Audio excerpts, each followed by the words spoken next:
50K in ULTY can get you a McLaren? Well, we'll see about that, but here I have a completely different style of video for you compared to what I usually make on this channel, and it's going to be discussing a fund known as ULTY or ULTY. It's a high dividend yield fund provided by a company known as YieldMax. And this fund, it's just been all over my social media feed, and I happened to click on one video, and as of right now, the recording of this video in July of 2025, it has a distribution rate of 84.23%. Yeah, that's right. And I just wanted, this video is absolutely not financial advice. This is the furthest thing from financial advice. This is for entertainment sakes only, and maybe for some educational purposes as well. Just wanted to clear that up. And really, we're just going to see how much money you need to put into this fund to buy a McLaren. Spoiler alert, I definitely do not recommend anybody go out and do this. Once again, this is only for entertainment sakes. But for this example, we're going to go with a certified pre-owned McLaren GT. I just chose this car because it doesn't really get much love in the supercar community or realm. Everyone seems to love daily driving exotic vehicles, and when McLaren actually made a daily drivable supercar, nobody seems to care about it. But I like it. I think it's cool. It would definitely be a vehicle that I would personally consider in the supercar space due to just how practical it is. And funny enough, it actually has more power than the McLaren 570S. This has 612 versus 562 for the 570S. Although, personally, I would probably just lease a new GTS, but that's besides the point. We're rocking with this certified pre-owned one. I found one for 143K. It's got 22,000 miles on it. And I also chose this car because it's actually under 150K.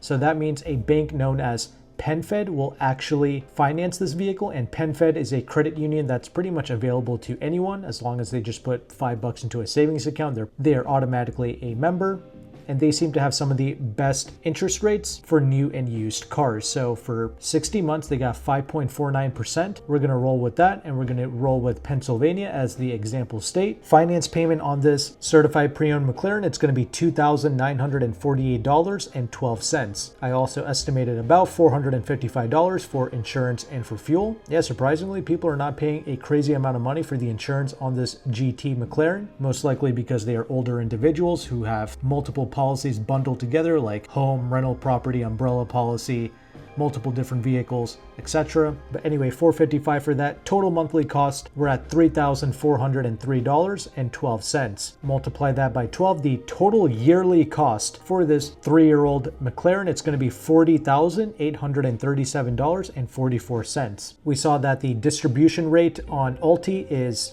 currently quote unquote 84.23%. So take the total yearly cost on this McLaren GT, divide by 84.23%. That means you need to have $48,483.25 invested into ULTY to passively pay for this car. So in a perfect world, you can get a supercar for about 48 Gs. However, this is not a perfect world, and I am definitely not an expert on this topic. Far from it. The same way some of my audience members have a tough time understanding financing and leasing vehicles, I have a really tough time wrapping my head around options tradings, these stock market things, and these funds and long calls and leaps and all of these things. It's like putting my brain into a blender. The only things I really understand are basic calls and puts. That's like the extent of my knowledge. But this ULTY, it is like a covered call fund. They're effectively writing covered calls on highly volatile stocks. There's actually a video by the Dividend Dream. That's a video that popped up on my feed as well. And that video did a really good job in explaining ULTY and some of the risks behind it. So I will leave a link to that video in the description box for sure, because I'm definitely not an expert. If you are an expert, definitely comment below. Let me know your thoughts regarding funds like this. But there are a lot of people with strong conviction for this fund. They stand behind it. In fact, they stand behind it to the point where they are taking out equity lines of credit from their home. They're taking loans against their Amex cards. They're using margin to buy up these YieldMax ETFs. That's how much people believe in this stuff. I definitely don't recommend anybody doing that. But those of you who have such high conviction in a fund like this, comment below. Tell me why that is, because I'm clearly not an expert. I want to see where your mindset is regarding these funds. Some people say that They don't care what the risk is. The reward is so high that they don't care about any risk associated with these funds. Okay? But in that video made by the Dividend Dream, they covered a lot of different resources and a lot of different talking points. One of which, I mean, if you just go on the YieldMax's website, they themselves say that investing in this fund involves a high degree of risk. And part of the reason for that strong conviction apparently is because this fund by YieldMax, they apparently changed up their strategy early in April of this year to where they are actually owning some of the underlying stocks and they're not just running synthetic covered call strategies. And ever since that they've changed up their strategy in April, the share price has remained pretty consistent, even going up slightly. So a lot of people's strong conviction came from that change in strategy. That's fine, but this video that I spoke of from the Dividend Dream, they actually went through a lot of different resources, and even on the YieldMax website, even they themselves say that investing in this fund involves a high degree of risk. And something that keeps popping up regarding these funds is people keep mentioning that these high yielding funds, essentially what they do is they return your capital to you. So the money that you put in, they're just giving that right back to you.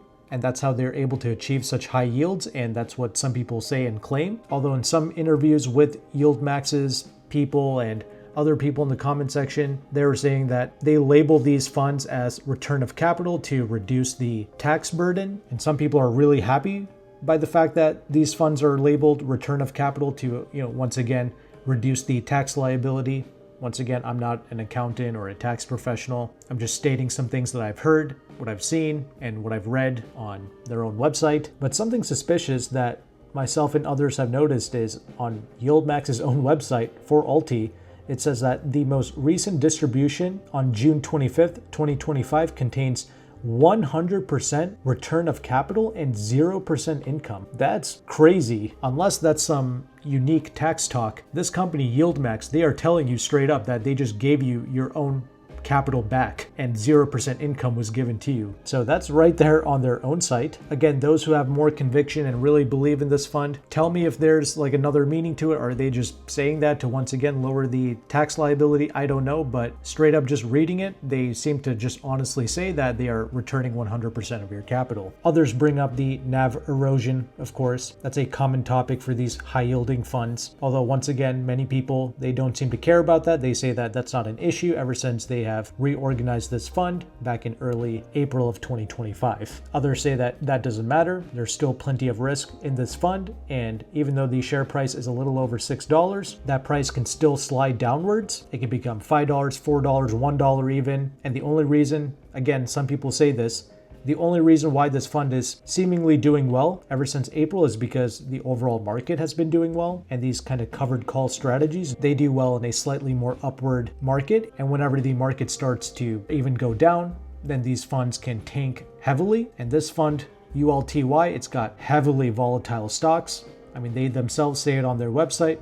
When the underlying goes down, this ULTY fund can also go down by quite a lot. Anyway, those are just some of the points that many people have brought up against this fund known as ULTY. I haven't put any money into this and I probably never will. Another thing, their little logo, this little triangle, I mean, that's already a bit off-putting, and it's really interesting the way that D just forms right smack in the middle of that triangle. Really interesting logo design right there. Yeah, sometimes you just got to listen to your spirit, listen to your gut. And of course, there's the classic saying, if it's too good to be true, then it's probably something you should steer clear of. But I will just bring up one more point regarding this fund before I move on. There was another article on a website known as 24/7 Wall Street where some guy put in $170K into this ULTY fund. The whole article is a bit wacky. He's like, oh, I didn't read any of the things on the YieldMax website. I didn't read any of the warnings or the fine print. I just put my $170K into it. Like, yeah, okay. You're going to do no research on something before you just put your whole life savings into it, right? So that was just a bit off, but regardless, he went on to say that he actually made a little over 25 grand in about 7 weeks with this fund. He actually got in at a really good price, of course, after April when they kind of corrected their strategy, and he got in at $6.16. That's a pretty good price, and he collected the dividends. So he decided to sell this entire fund after around 7 weeks because he just got scared. he finally thought to himself, oh, what about the future? And then he just sold it. So he bought it for $616. He sold it for $639. Just on that share price appreciation, he made a little over $6,000. And then from the rest of the dividends, he made around 19 grand. So a total of 25,600. That's the other thing I'm trying to like wrap my head around. This individual, he put in the 170K. He sold all of his shares. He got back his 170, plus he did make a little over 25 grand. So even if this fund was just paying out his own money back to him, I guess nobody cares about any of that wording, because at the end of the day, he did come out with 25 grand in profit in about 7 weeks. So presumably he's at 195. You know, that's just the other thing about this fund that I'm not really understanding. If there's someone who knows better who can explain this to me, I would really appreciate it in the comment section, because the way this person on this 24/7 Wall Street website has worded it, he doesn't seem like upset. It's not like he lost his 170K and he's only left with 25. No, like he got back his 170 plus 25K on top. So he's good. But I don't know. Either way, I wouldn't put any of my money into it. You can do as you please. I would just exercise extreme caution, and yeah, actually, for real, consult a certified financial professional for sure before touching anything remotely like this. And speaking of things like this, there's another company known as Neos. People have spoken quite fondly of this company. Once again, I have no affiliation with these people either. They seem to also be doing these covered call strategies on various different indexes. They got one for the NASDAQ, for the S&P, for the Bitcoin as well, and even for real estate. So they also have a bunch of different funds. One of their more famous ones is QQQI. It's got a distribution rate of 14.65%. They got this Bitcoin fund, BTCI, with a distribution rate of 28.08%. Nothing crazy like ULTY, but still, you know, pretty high. And apparently people claim that this company has taken measures to prevent that NAV erosion from happening. Once again, I don't have any of my money into any fund remotely like this. All of this is for entertainment purposes only. So going back to that McLaren, I just ran some more simulations with these other funds. If you technically wanted to make your McLaren GT payments with a QQQI fund, you would need to have a little over 278 grand invested, or about 145 grand invested into that BTCI fund. And something a lot less volatile and presumably more safe would be something known as SCHD, that Charles Schwab High Dividend Yield Fund. That's another famous fund that everyone's been talking about. As of right now, during the recording of this video, that fund has a distribution yield of 3.87%. You would need to have a little over $1 million invested into SCHD to make payments on this 3-year-old McLaren with 22,000 miles on it. Again, I'm definitely not an expert in any of these funds. I want to learn more about this stuff. I always figured that things like options trading could literally be like a way of printing money if you actually knew what you were doing. And I figured like high rates, like what companies like YieldMax and Roundhill tend to advertise, I always figured something like that could be possible, but all of these funds seem to have crazy high risk attached to it. The people invested in it don't seem to care, but once again, I have to keep reiterating this. None of this is financial advice. Definitely watch more videos on things like this, and definitely check out that video by the Dividend Dream. I'm not sure if this video is like one of those AI voice channels, but regardless, that channel went into a lot of good details and resources, so check it out. Let me know what you think about this video. Thank you again for watching. Take care and goodbye.